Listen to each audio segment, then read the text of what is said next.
Yat orada böyle.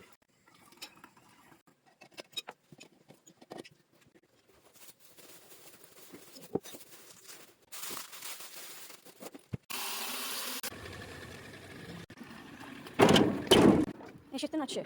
Yolu ehtiyatlı git. Haləni düşün. Yolu ehtiyatlı git. Sağ salamat. Yavaş yavaş sür maşına. Xuda yararlanır. Allah yolu açıq eləsin. Amin. Su gelir. Su kimi gələsin. İlahi amin. Allah hər kəsin yoluna səbələsin, sinirdə salim. Amin, amin, amin. Allah sənə şükürlər olsun. Bu günə şükürlər olsun. Yeri, göyü yaradan Rəbbim. Sağ salamat gəlsin, sağ salamat gəlsin. Ya Rəbbim, ya Resulallahım. Yola kim çıxırsan, yolu açıq olsun. Yeri, göyü yaradan Rəbbim. Görənim bilənim sənsin ay Allah. Günahlarımızı bağışla. Şükür, şükür bu günümüzə. Xudayar aləmin, şükür bu günümüzə.